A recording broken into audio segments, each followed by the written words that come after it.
Welcome to the Great Beer State podcast from the Michigan Brewers Guild.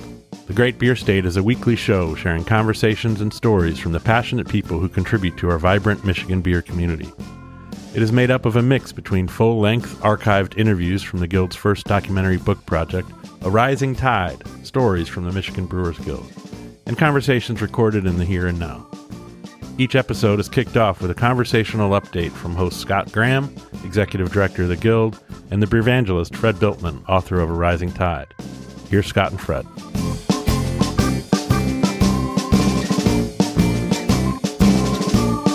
Welcome to episode 18 of Michigan's Great Beer State podcast. My name is Fred. I'm the beer evangelist, and I'm here with my good friend Scott Graham, Executive Director of the Michigan Brewers Guild. Scott, welcome to episode 18. Thank you, Fred. Glad to be here and glad to be accumulating some of this great material that we're sharing with anybody who cares to listen. Yeah, absolutely. And this week we'll be digging into the archives of A Rising Tide, the book project we did, kind of chronicling the start of Michigan Brewers Guild through stories with many interviews and really chronicling the beginnings of the Michigan craft beer movement, dating back to the mid-'80s. And this episode, we're going to talk to Eric Briggeman of Rochester Mills, and we'll get to that introduction here in a little bit. But as usual, we like to start with updates for our brewery members, allied members, enthusiast members, and of course, the Michigan beer-loving public. Scott, what's new? Well, I actually got to travel a little bit this week. Did a little bit of brewery visiting. It's kind of selective, but I'm encouraged that we still have members joining the guild.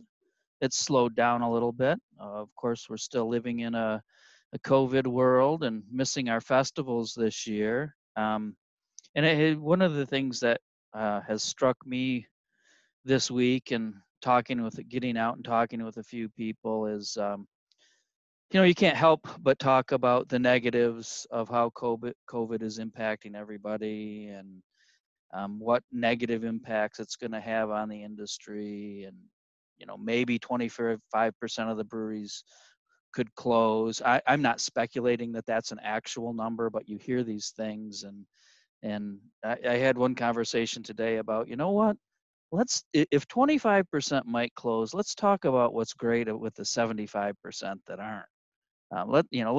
Let's talk about the positive things that are going on and what's great about the industry. And it just kind of set home with me because I've had that kind of focus a lot, and it just occurred to me that there's been so much negative to talk about, and it's heavy on everybody's mind.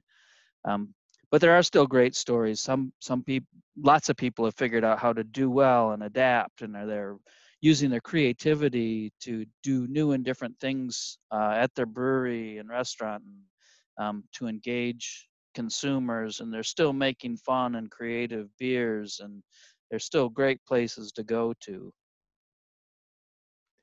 Yeah, that's a great point. And, we've talked about the pandemic in each one of these introductions, I think, and various updates, regulatory or updates on encouraging people to, be kind as they deal with all the masks and other stuff. But when you get to the interviews that we've conducted right now during this pandemic, everybody has been affected by it, and everybody's talked to it to some degree. But what's also interesting is that there's all these other stories that are still coming out. There's, there's the energy behind how their brewery came into existence in the first place, the energy behind how their team is making it through this difficult time, and how some of them are connecting to their customers in a different way. So it is interesting that of the, 8 or so interviews we've conducted, or maybe more this year, the subject, they're not weighed down by that being the only subject being talked about. They're reflective of the times we're in, but I find that overall everybody has a pretty good attitude despite all the challenges. Yeah, and the things that stress us do make us better at what we do. To be forced to consider everything that you're doing and how you're doing it. ultimately does make you better, whether you're a bar, a restaurant, a brew pub, a production brewery, a beer distributor. You know, it really um, is an exercise that has some positive benefits. Yep, absolutely. So that's a great point to keep positive. I'll keep rooting for everybody. Of course, we're hoping everybody will make it. The reality is that may not be the case, and really, any given year, it's not the case. It's a tough business with or without the pandemic, and throughout this historic run of micro and craft brewing changing the world, there's been closings every year, despite our incredible growth track record. There's always closings for one reason or another. Yeah, and I think Michigan, like in many cases, is reflective of the nation as a whole, and and brew pub closing rates are well below what's typical for a restaurant or a hospitality operation. And I think that will continue because people have so much energy and resourcefulness and creativity that they bring to their breweries, and that's why they're such fun places to go and discover. And as new ones, there's always some thrill to going to a brewery that you haven't been to in a while or that you've never been to because of that. They're so unique and filled with creativity and personality.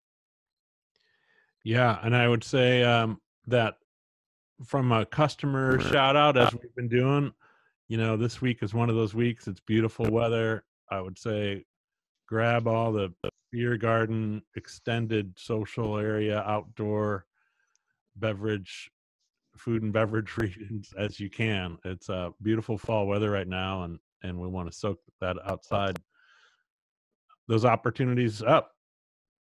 So that seems like a good time to jump Sounds into like a the really good idea. yeah. Hmm. So that Yeah, sounds like a good time sorry to. about that. That's okay. It's the digital internet delay is can be an interesting thing. Anyways, let's jump into Brewers Dozen, our weekly tradition of giving a shout out to 13 member breweries of the Michigan Brewers Guild. Scott, you want to start us off? Yeah, and in fact, the first two on the list, I'll start with Ascension Brewing Company in Novi, um, which is one of the things that really makes me think of is our the first summer beer festival. And for the first 3 years, we were at Greenmead Historic Park in Livonia, which is very close to Novi, and it's also close to the number 2 brewery on our list. Yes, which is Canton Brew Works in Canton. Yeah, another small family operation like so many are. Cold Iron Brewing in Ironwood, Michigan is one of our newer members. I've talked to them on the phone, but I haven't been there yet. For those of you wondering where Ironwood, Michigan is, it is in the central time zone, which places it in the far western tip of Michigan's Upper Peninsula. So, great place to go and plan some outdoor activity. Maybe a visit to a Wisconsin brewery or two while you're heading to Ironwood. There you go. Next up is Dragon's Landing in St. Clair Shore. So that is an additional operation or location run by Dragon Mead Brewery. Yeah, and of course, St. Clair Shores is in the Metro Detroit area, and then if we go right right into Detroit, we can visit Motor City Brewing Works. Long-term guild member, and really one of the early players, and one of the great interviews in this series that we've presented is John Lenardos from Motor City. Yeah, it's quite a corner in Detroit and part of the Michigan brewing legend for sure. Next up, we go back up north to Munising and East Channel Brewing Company. Yeah, Channel's really a comfortable space on one of the side streets in downtown Munising, but fun small town brewery. Uh, Traveling to Michigan's Thumb area, Elk Street Brewery in Sandusky, Michigan, Again is in a town in the Thumb area, and it's in a historic building. I think they've got quite an extensive food menu, so it's another brewery that is on my list to visit, and it looks really good when I take a look at it. And coming back to the Southwest, we've got North Pier Brewing Company in Benton Harbor, a neighboring town to St. Joseph, Michigan. Yeah, I was just down in that area, and there are really a lot of breweries in the southeast corner. It makes me thirsty to drive by there, and they're very close to Chicago. Uh, Another longtime member, Original Gravity Brewing Company in Milan. Um, every time I think of Milan, if I'm not mistaken, there's a federal prison there, and that is where, if you remember, the underpants bomber, I think it was about Christmas time that he was on a plane that was coming into Metro Detroit and got caught, and he's in prison in Milan, or he was at one point. Sorry, Brad, at Original Gravity, that's the connection I'm making, but there it is. But you can drink safely there. You'll drink delicious brew, safe from any underwear and/or their explosiveness. Next up is Ramshackle Brewing Company in Jonesville. Yeah, I enjoyed Ramshackle when they opened up last year, if I'm not mistaken, and I went down there. It's kind of, in one of the far, we're really stretching out to the far corners of the state with these different breweries, but well worth the trip. Small brewery, fun location, Ramshackle, and then going back up to the UP, another really unique brewery, Tequamanon Falls Brewery and Pub. Um, they're a brew pub license.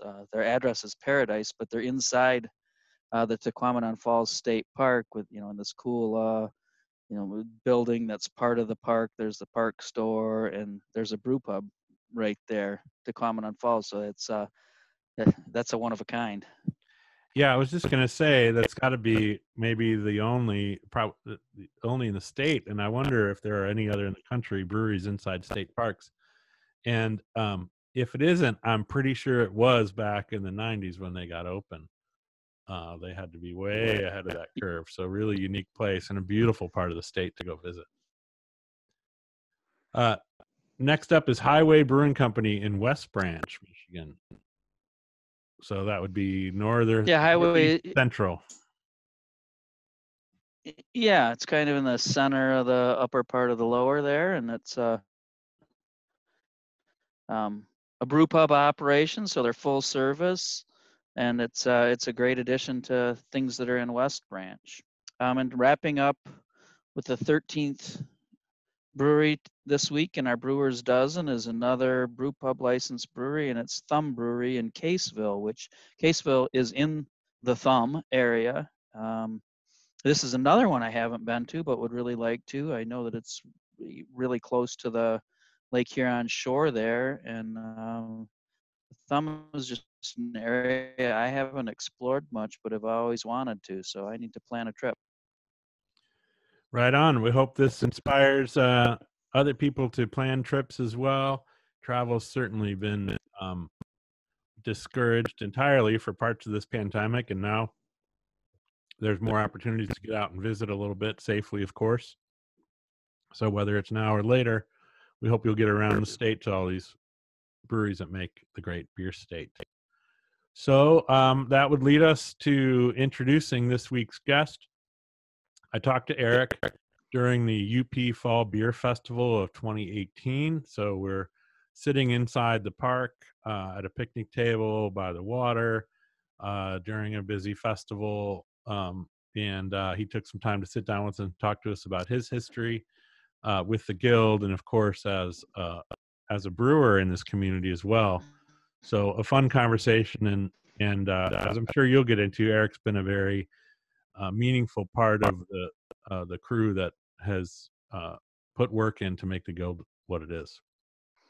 Yeah, it's really fun listening to that interview. You can hear in the background. I don't know if it's kind of towards the end, but can hear Superior pipes and drums, which were warming up or getting ready to. I think they were entertaining the line of attendees waiting to get into the festival. So the background noise is really interesting. But yeah, we both have a long history with Eric, and he's somebody that's given a lot of himself to the beer community. He reflects on his participation in some things that are behind the scenes, his many years as president of the Brewers Guild, um, his work getting beer to Michigan Brewers Guild beer festivals that includes every single festival we've ever had since the first one, and he continues to be part of our volunteer crew, and he's carrying on that tradition of coordinating the beer orders and checking in the beer and making sure that the beer happens. So you might never think about that, but thanks to Eric for that. Yeah, and it's no small feat, especially when, you go back to the early days and this thing we were trying to do hadn't really existed in this way. So trying to get wholesalers and the state and everybody coordinated to know. So we're going to have all these different breweries get their beer to the park legally for a day, and then we're going to leave. That's the ultimate pop-up, and it's harder than it looks. And now I think the job has gained complexity in terms of the number of breweries, the number of kegs, the number of days. But but at least now everybody's aware of that system. Like this is um, this is a routine that the system is prepared for. Um, lar- due largely in part to those early years of figuring it out. Yeah, we wouldn't want Eric's head to get too big. Certainly as we've gone from a little over 100 beers to well over 1,000 beers, we've streamlined the process, and while he makes sure the orders get placed and coordinated and get there and deals with a lot of logistics, um, our own Shannon O'Brien puts a lot of work into actually compiling those orders and then handing that off to him, where before he had to run it down and write it on a napkin or get a fax or get an email or whatever he could do to wrangle the brewers to tell him what beer we were ordering for the event. Another fun recollection I have with Eric is, many moons ago, we did work together at Big Buck, and that's when he got his first job, and I guess transitioned from being an avid home brewer and beer geek to actually working in a brewery, which led to be a real career for him. And so, I guess I was his boss at the time. We became good friends and really are to this day, and worked well together. But a number of years later, when I was interviewing for the job as executive director of the Brewers Guild, I was interviewing with him and some other members of the board of directors, including yourself. Yeah, I was thinking the same thing, that he was the incoming president um, when I stepped down, and you were a year or maybe a little more into, you know, the executive director role. So between the three of us, in any sort of formation, especially you and I talking about Eric, it's just sort of like it draws me back to a very specific point in time, which was a transition for the guild to full-time executive director, even though you'd also been a board member in the past. So there's a lot of history there shared. And I think it's reflective of even more than, obviously more than just the three of us. It brings me to those times, which brings me to all these other people. That's really part of this project. It's part of the Rising Tide project, is the celebration of those relationships, because Eric's a great example of somebody who put in tons of effort, tons of hours that were above and beyond the call. And that's what a bunch of people did, and that's why this community exists as it does. Absolutely. And I really enjoy going to Rochester Mills and the beers that they make. They've been, really interesting progression through how, they have their roots in brew pubs, but it really is a production brewery. There is a hospitality and tasting room there, but it's mostly a brewery, and it's it's not a huge brewery, but it's clearly a production facility, and it's a real cool operation to visit and have a beer and see where that all those brands that you might see of theirs on tap or at retail come from.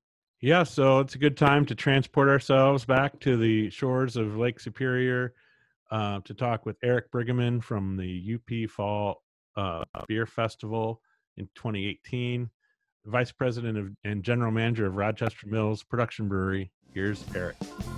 Cheers.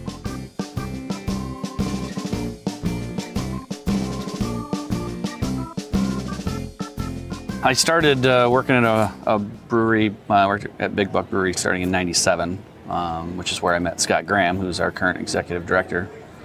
And my first involvement with the Guild started in late '97, early '98. So I've never been part of a brewery without the Guild being around, so I don't know any different. That's whereas a couple people that have worked at breweries since '95 or before, they kind of knew the brewing industry as little as it was without the Brewers Guild in existence.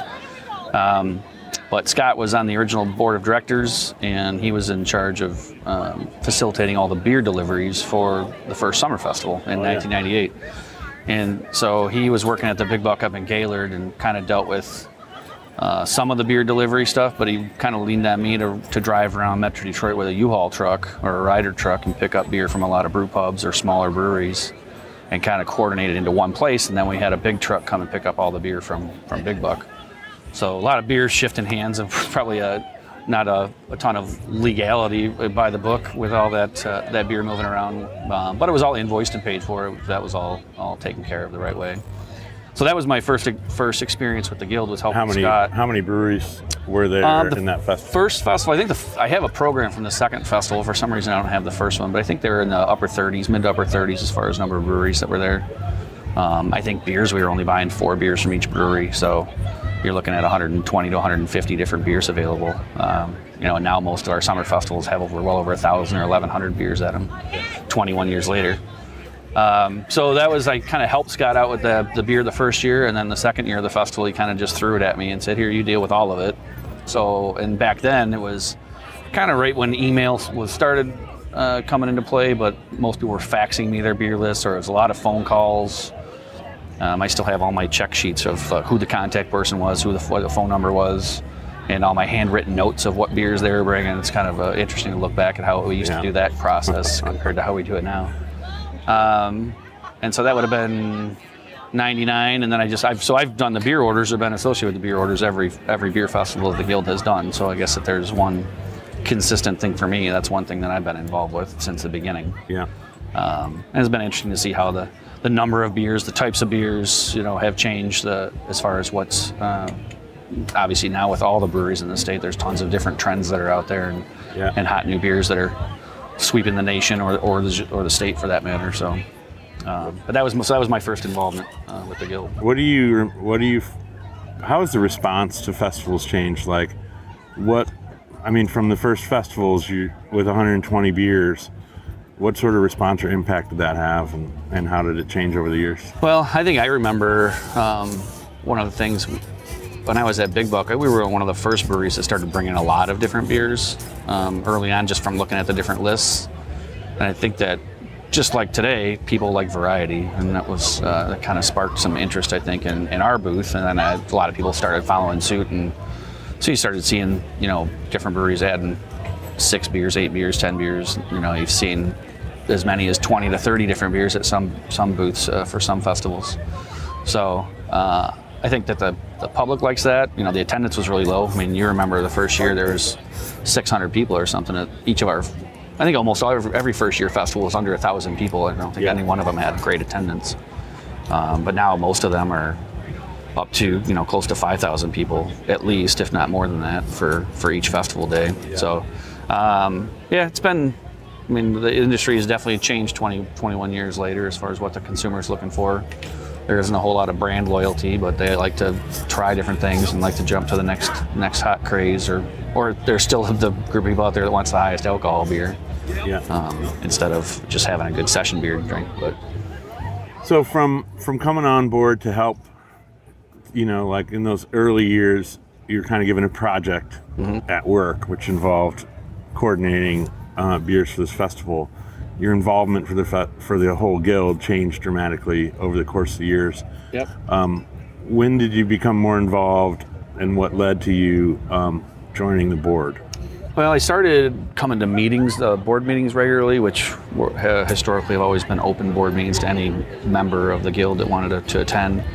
And because I was involved in ordering the beer for the festivals, I kind of just started coming to the meetings to stay on top of what was going on and, you know, give my feedback or report or whatever on how the beer procurement was being handled.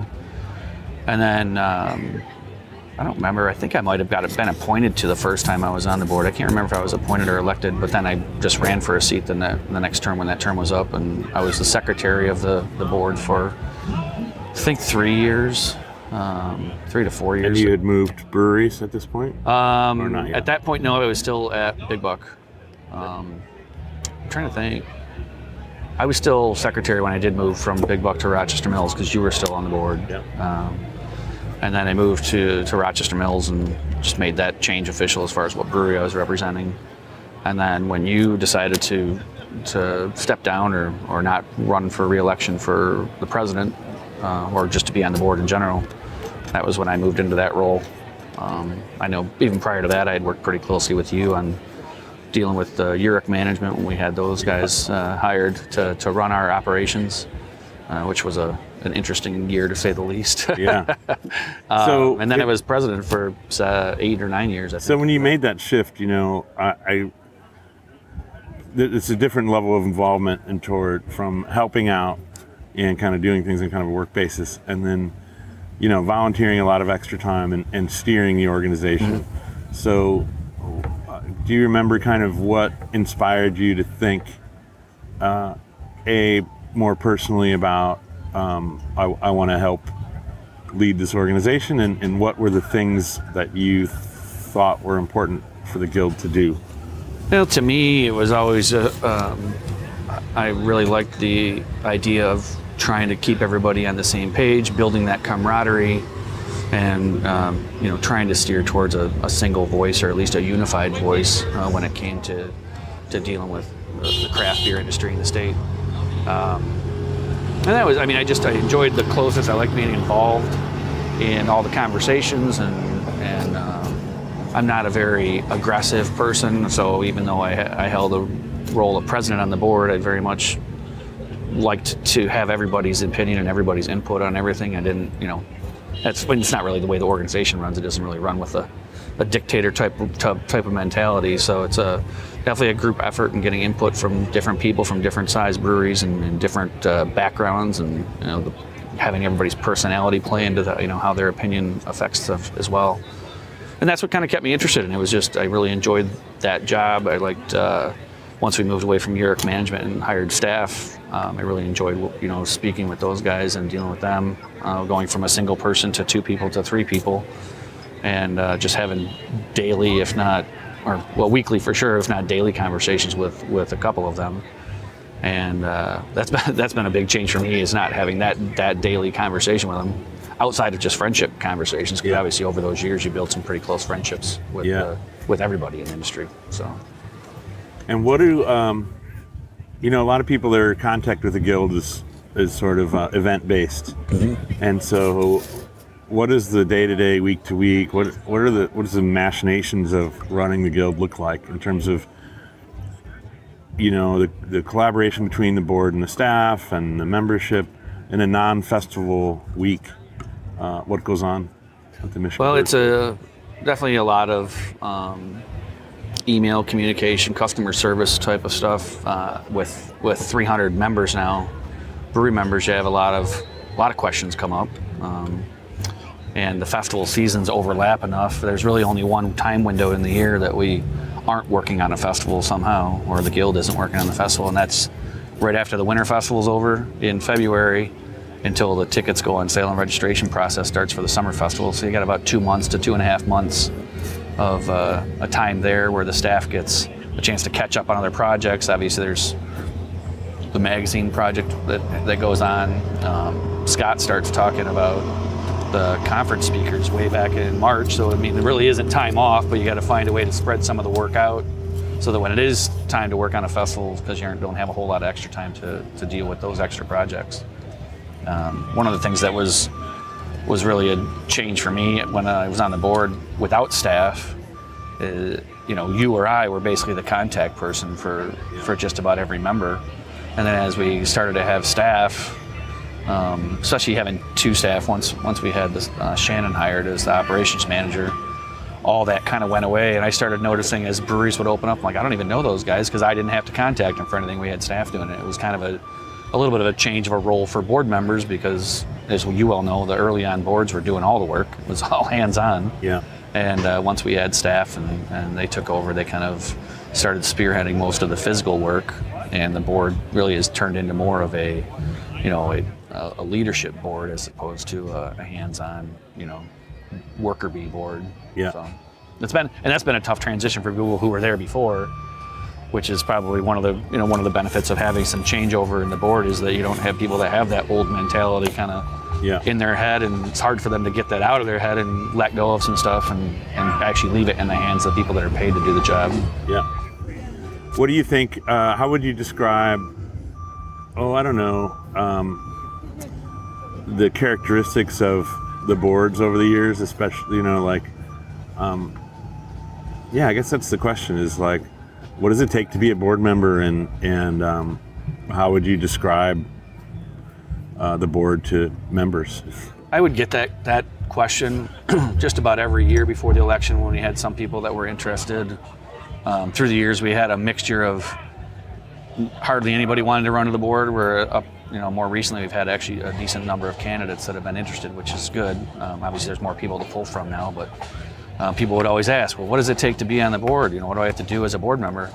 And my answer was always, depending on what your role, if you had a secretary or treasurer role, where you might have to sign some papers for every once in a while, that it was whatever you wanted to put into it and what the company that you worked for or owned, allowed you the time to dedicate. Because, there is time that it definitely takes up some time to do the work for the guild, but I think you can be a successful board member, especially in the current makeup and outlook, without really being too active outside of participating vocally in board meetings and actually, being participative in the conversations and in the steering process of the organization. And how many board meetings are there in a year? It's somewhere between 10 and 12. It's usually monthly. Sometimes an event or two may get in the way, or even something as like the GABF or the Craft Brewers Conference may interfere with a meeting. We've also moved, I think, half of them in a year, our phone conferences now, just to make it easier, people from traveling all over the place. But 10 to 12 a year at the most, and then events on top of that. And what would you say are what are the collections of issues that require kind of vocal input or that need the attention of the board? What are the things you guys cover in a given year? A lot of it, at least in the last 10 years, has been some legislative things that have come up and just making sure that the guild stays on top of issues that potentially affect the membership one way or another. The board is weighing in on which side of an issue we may fall, or what issues are important to our membership, and whether or not we want to take a position on something, or stay neutral. We're trying not to be a totally legislative-based group, but unfortunately, you can't avoid it. When you're in a pretty regulated business like alcohol production, sooner or later there are going to be issues that come up that need some input. And worst case scenario is you don't want to be what you're calling yourself a leadership group for the beer industry, not alcohol, but the beer industry in Michigan, and not be at the table of conversation. So I think that's where, when that started taking a change over to being a little more active there, was we don't want you guys to make that decision without us being involved, because then all of a sudden you're telling our members what they can do and we didn't even have an opinion. So I think that started swinging people being a little more interested in having an opinion about issues. We still aren't out there, beating the streets in Lansing on a daily basis, but we do have, representation in the town to make sure that we're on top of things that do come up. And you're describing that was a change in and the organization's role historically? Yeah, well, originally the guild was kind of just built to be just a marketing and promoting vehicle for Michigan breweries, mostly because of the different license types in the state. It was hard to get everybody on have the same opinion. So instead of having to worry about having everybody have the same opinion, it was just kind of the original board of directors and the articles of incorporation decided just to stay shy of being involved legislatively. And how has that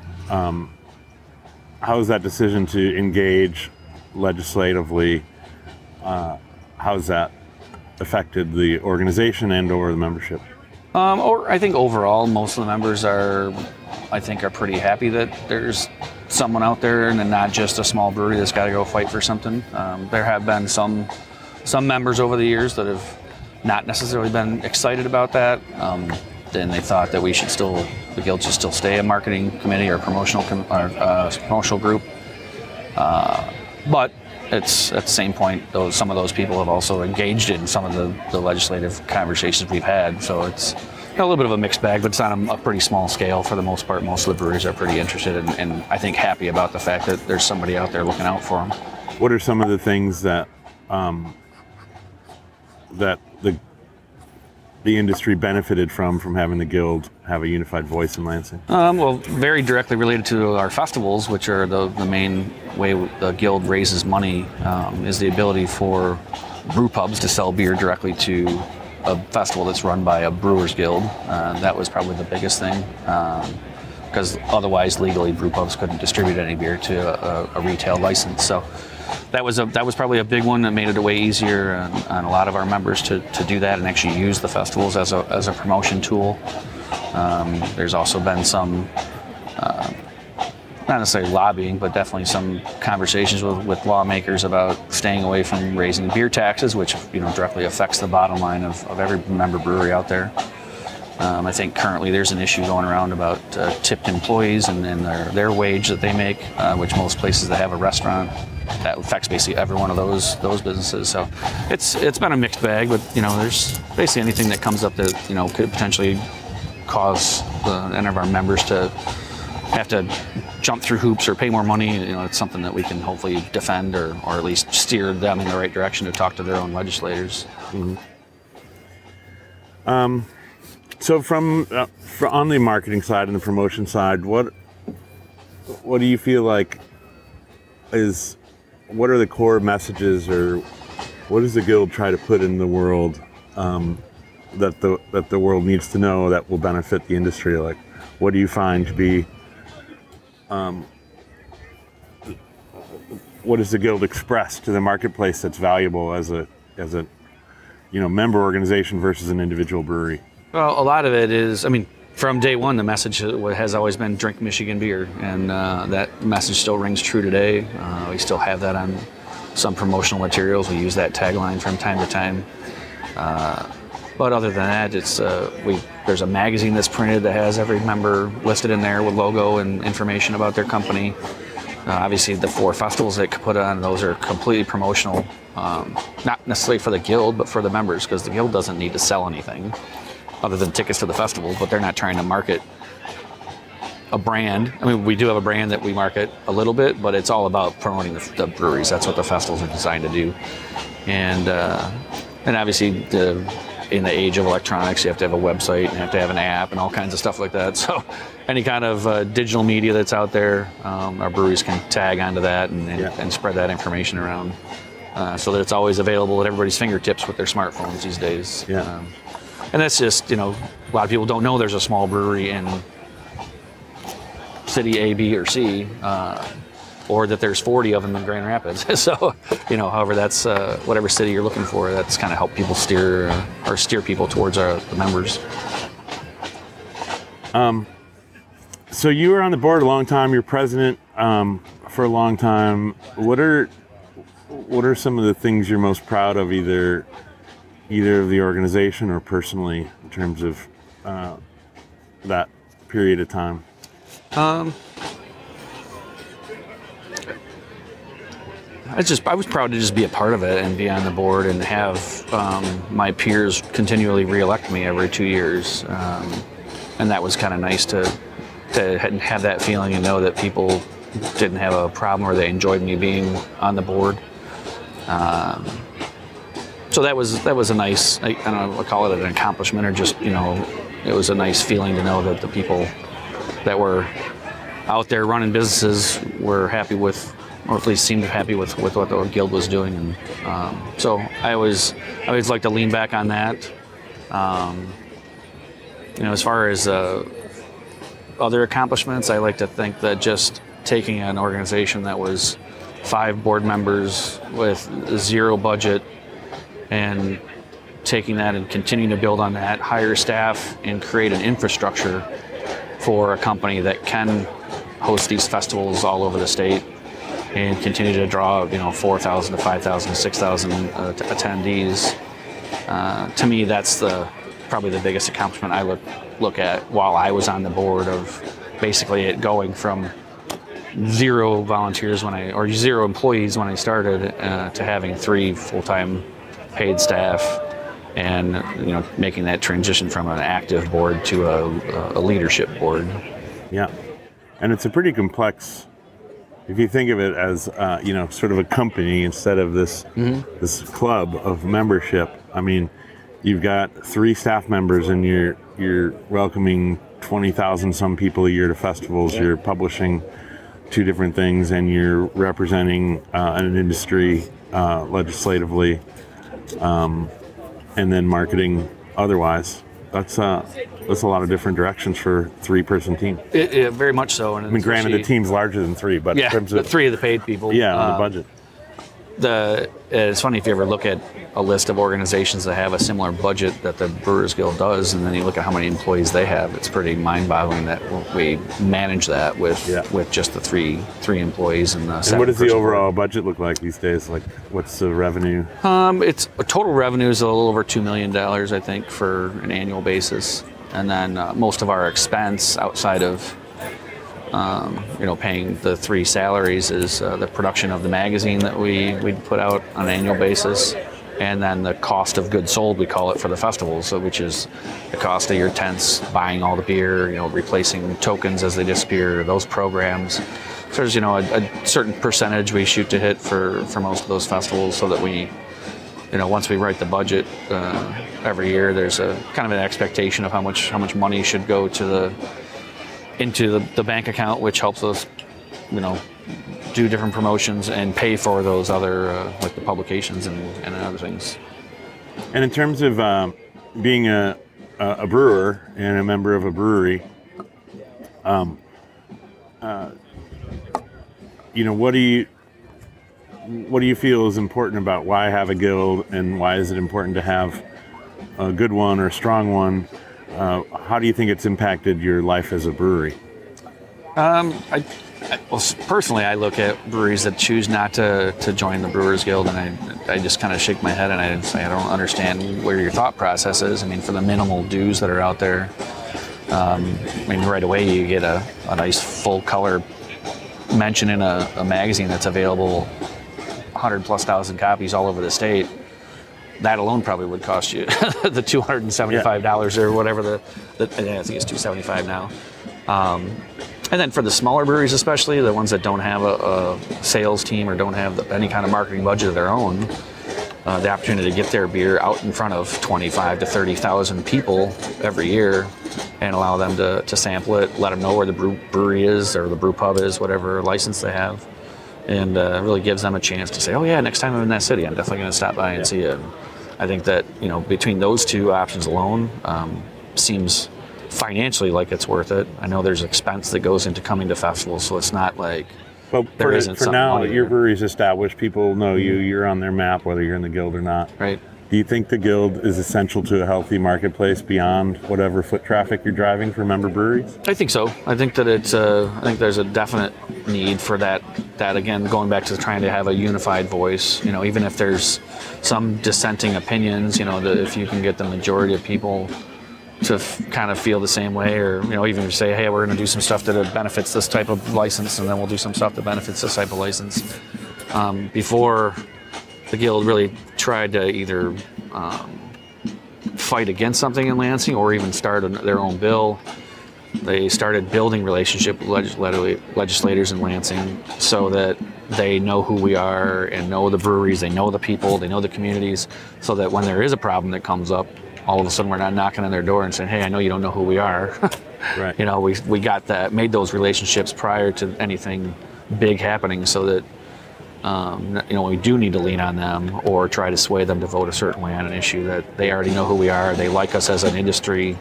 You know, we do create quite a few jobs, we create quite a few tax dollars, and it's kind of a hard industry not to like from that standpoint. And for the most part, I mean, individuals may have their own, you know, politics or opinion about politics, but as an industry, it's pretty neutral on both sides of the aisle. How do you think Michigan, as a brewing community, as a beer scene, how do you think it stacks up, you know, against the rest of the country? You've traveled a little bit. Like, how would you describe Michigan to somebody from out of state, or what do you think is notable here that's different than elsewhere? Well, I think that it might have even been you that came up with the tagline, "The Great Beer State." I don't remember if that was you or not, but you know, when you were there on the board, and I think you know, there are 4 or 5 states out there that may have more breweries than Michigan does. But it rings right along with the Great Lakes state, so it's a no-brainer for a tagline. But I think we really do have, you know, we have a great number of breweries. Overall, in general, the quality is pretty good. We have 2 fairly large breweries that are rank in the top 10 in the country that kind of gets national notice. And then we have a whole handful of other ones that are distributed in multiple states that also get some more attention from Michigan. And, you know, I think the success of the festivals, which, you know, that goes back on the Guild of organizing events that allow people to attend. That's also drawn some attention on it from the National Brewers Association as far as a Guild goes. You know, our total budget was way higher than most of the guilds in the country, if not all the guilds in the country. And a lot of other guilds in states are purely legislative because they formed because they had to defend an issue, whereas ours formed just to promote the breweries, you know, originally. So I think having that unified voice, having a group that you can also keep the community close as friends also. You know, sometimes it's hard as fast as breweries have been opening. A lot of people don't even know some of the new breweries. As opposed to the good old boys club that it was, you know, 20 years ago. But as you know, as they're in the guild or you know in existence for several years, they start to get to know people, and I think that's a great thing for the industry. So I guess that kind of led into the next question I was going to ask, which is, you know, do you attribute kind of where we have grown as a beer community? Do you attribute that to the existence of a strong and healthy, active guild? Would we be here? Would we have the beer scene we have now without the guild? It's kind of like a chicken and egg question. I think that it's definitely played a big role in it. But even if the guild was here and the brewers weren't making quality product, it would kind of be pointless. So I think it's a little bit of both. The good thing is the guild has allowed, especially the newer breweries as they open an avenue to get their name out there right away. So that's been helpful for them, and then it's on them to continue to make beer that the consumers are wowed by. Yeah. So I think it kind of helps some of the new guys. Can you talk about some of the efforts to assist member breweries in elevating their quality in terms of the conference and the draft quality? Like, what does the guild do to contribute to the effort of members making great beer? Well, I think that effort and role of the guild is probably in its infant stages right now. I think there's a whole upside to things that could happen and hopefully do happen at some point. Because unfortunately, you know, when some small breweries start, they don't have a lot of experience, or they may not have any tricks of the trade that maybe, you know, the experience of many other members may have learned or heard by now. The conference, the educational conference we do in January is definitely a good key for that. We offer 1 free attendance for each member right now to try and get some of those new breweries to at least send somebody there and sit through some educational seminars on different topics, whether it be technical brewing or draft line cleaning or, you know, how to run a brew pub, you know, whatever the topics are for any given year. So that's I'd like to see that taken advantage for even more, not so much for the free one, but to get multiple people from those businesses showing up and learning, as well as the Craft Brewers Conference nationally that the Brewers Association throws. That's even on a larger scale. So I think that's a start, but I think they're looking at different ways to maybe even have an approval process, or you get this certified stamp if there are some qualifications met. I know there's always been a struggle on whether or not the guild wanted to be the police, the beer quality police, but there could be a third party that could be used for kind of diving into that. So I think there's a potential there for doing even more and helping to elevate the quality of especially some of the newer breweries that are out there. As you look ahead, what do you think is essential for the Michigan beer community, whether it's guild, active or otherwise? What do you think is important ahead of us? Well, I think right now, obviously the distribution game has become pretty crowded. I wouldn't say saturated, because there's always room for growth, but there's certain things need to happen in order for that to work. And while the number of breweries that want to distribute beer have been growing quickly, maybe the outlets for selling it haven't grown as fast, or the wholesaler network haven't had enough options, because a lot of the beer wholesalers have pretty full portfolios. So I think that's a challenge to see where that kind of moves to over the next couple of years. I think that there's definitely always a possibility for an on-site brew pub or a microbrewery that just focuses on their taproom sales to sell beer in just about any small city in the state.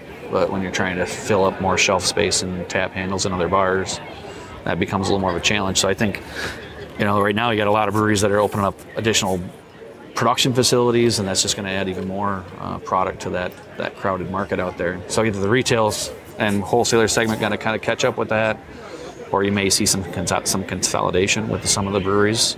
So I think the next couple of years are going to be really interesting to see where that ends up steering towards. Yeah. Well, thanks for your work, Eric. Appreciate everything you've done for the beer. Same goes to you. It's been a pleasure working together. Yeah. Thanks for sitting today. Thanks for listening and sharing while supporting Michigan breweries and craft beer everywhere. The Michigan Brewers Guild was formed in 1997, with its first summer beer festival taking place in July of 1998. Its now 5 annual festivals are dedicated exclusively to Michigan beer brewed by more than 270 member breweries. The Michigan Brewers Guild exists to promote and protect the passionate Michigan beer industry in every way possible. To learn more, visit us at mibeer.com or say hello on one of our social media pages, as we love hearing from you. From coast to coast, from far and near, let's drink Michigan beer. Let's drink